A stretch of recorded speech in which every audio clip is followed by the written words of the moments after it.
Hey guys, I just want to talk to you quickly about escaping extreme pain and what are your options when you are in a situation where you're deeply pained or you have a massive chip on your shoulder. What are your options? And I've been thinking about this one. There's only three options really, of which I've cycled through all of them in my life at various stages. I'm going to encourage you towards one for obvious reasons because that's the one I've chosen. However, I will give you the options. First option, you're in extreme pain, the world sucks, you're in extreme negativity, you're constantly comparing yourself around it to everyone else, and you're coming up short. So you feel so bad that it starts to enter your mind that perhaps if I just killed myself, I could end the pain. And let's not beat about the bush for this. If you kill yourself, there will be no pain. But that's kind of the easy option. It's kind of not the way you want to be looking at things, obviously, because your life is precious. There's meaning to suffering. There is meaning to pain. There is a purpose behind why you're going through what you're going through, for you to rise out of it. So if you take that option of killing yourself, you're cheating yourself out of the enjoyment of life. Because for fuck's sake, why are we even here?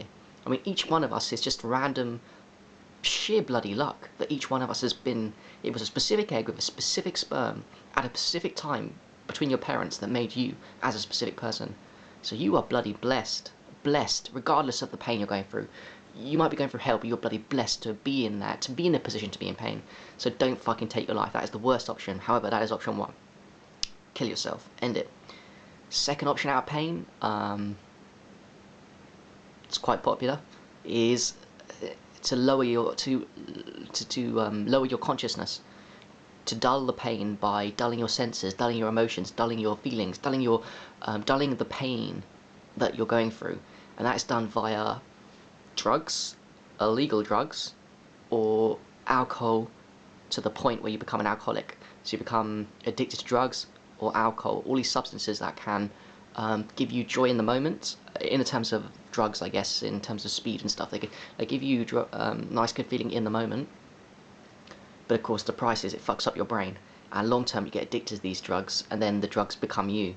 As Tyler said in one of his videos, literally you take it so much, those drugs, and you need them, you're addicted to them, that they become you. You become that person. The drugs change your physiology, they change your mind, they damage it, that they force you to rely on them to escape the pain. So you're constantly addicted, constantly needing something else to escape.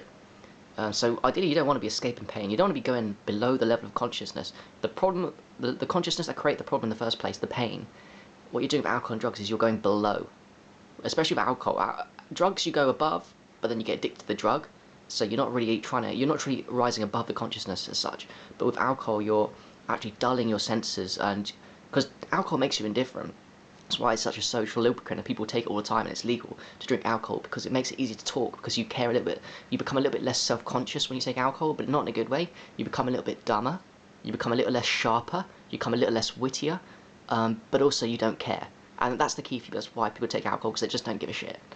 It makes you more free, but at the price of, instead of rising above consciousness, you're actually going fucking below consciousness. So ideally you don't want to be doing that. So now option number one, kill yourself. A lot of people do that when you're in extreme pain. Number two, lower yourself so you don't have to think about the problem. Lower your level of consciousness so you can dull it through alcohol or drugs. A lot of people do that and end up alcoholics or addicted to drugs, addicted to external things to try and fix their problem, but those things never fucking fix the problem, never do it. The third one, and the one I want to advise you to push towards, which is also one of the hardest, and it is probably the longest, and it's definitely the least titillating, the least rewarding in the moment, but in the long term definitely the most rewarding if you stick with it, is rising above the level of consciousness that created the problem in the first place. Remember Einstein said no problem can be solved at the level of consciousness that created it, so you can either go below it with alcohol, above it with drugs, but that's just relying on something else which fucks up your brain and it makes you go below the level of consciousness long term, or you can take the I'm going to try and raise my level of consciousness, gain leverage on myself, use the pain as motivation to fucking change my life by instilling good habits in myself, from becoming extremely negative to learning to become, to unfix the damage of the negativity that's gone through your body, and putting some good emotions in your body via really good habits like exercising, meditation. Exercising and meditation can really transform your physiology and neurology so that you are starting to pump in good neurotransmitters into your body, into normal, healthy levels, so that you are slowly taking away the negativity and the pain by doing those things. So rising above your level of consciousness would be getting into slowly building up good habits like reading, learning about the world, learning about yourself, learning about the pain and how to rise above it, eating good food, meditation, exercising, learning how to socialize, doing good things for other people, and giving and expecting nothing in return. Just constantly developing your passions, developing a purpose. All these kind of things are rising above the level of consciousness. All of these things take fucking time to develop as good habits. All of these things are not quick, instant fixes. However, they are all fucking stable. Once you get them, once you get these habits, it's like a little momentum. The momentum will be built up so big you won't even have to try. It's like a cog and wheel. Initially, it's going to be really hard to get that cog and wheel going, really fucking hard. But say you stick with it for 1, 2, 3 years, then it becomes easier as your neurology rewards you, your psychology rewards you with happiness when you're actually engaging in good habits like learning. Imagine this, there is a possibility if you stick with it, and it's certainly happened to me, that when you learn, I feel good. When I meditate, I feel good. When I feel exercise, I feel good. My neurology rewards me for that, especially the learning one. That's really bizarre, because most people don't enjoy learning because they're not learning about things they want to learn, but I'm learning about things that I actually want to learn, and my physiology rewards me. I feel happier when I'm making mistakes. I feel happy when I'm failing, as long as I'm moving in the right direction. I feel happy when I'm learning from those mistakes of failure. I feel happy when I'm learning about other people and their failures, so that I don't make that mistake. I feel happy when I'm learning about the way the world works, just a little bit every single day, or even every couple of days. It doesn't have to be every single day. It's not a hard fucking push. Take your time, take your time.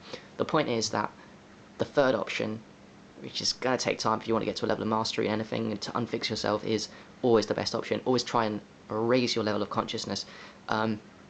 Remember as well, when I was deep into escaping pain, I can use myself as an example. I never imagined that there would be value to other people of me escaping the pain. I was so desperate, from my egotistical point of view, I was so desperate to escape the pain that, fuck it, I thought, this is all about me. I just want to escape the pain. You know, it's either I kill myself, I take drugs or alcohol, or I try my best and escape the pain. But it was all about me. It wasn't about other people. It wasn't about helping other people at the beginning. It took a long fucking time.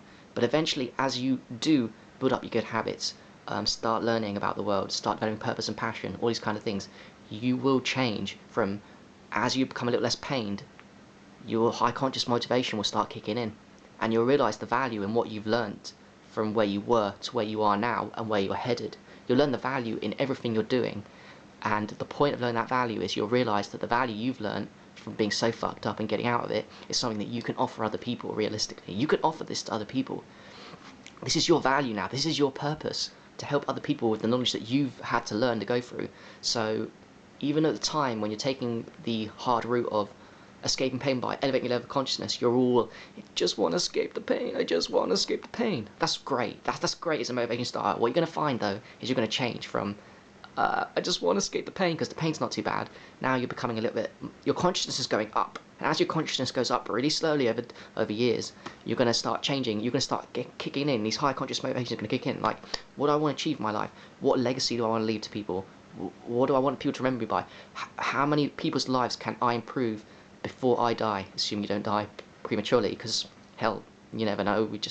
You can't control death. You can control your improvement up to the point of death, though. And also you can start thinking, oh well, how many lives can I impact? What do I want my legacy to be? How can I change the world? And hell, these dreams are great. And you don't get them, just try your fucking best.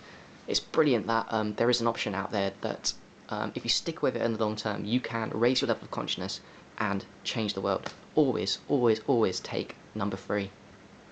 Good luck, guys.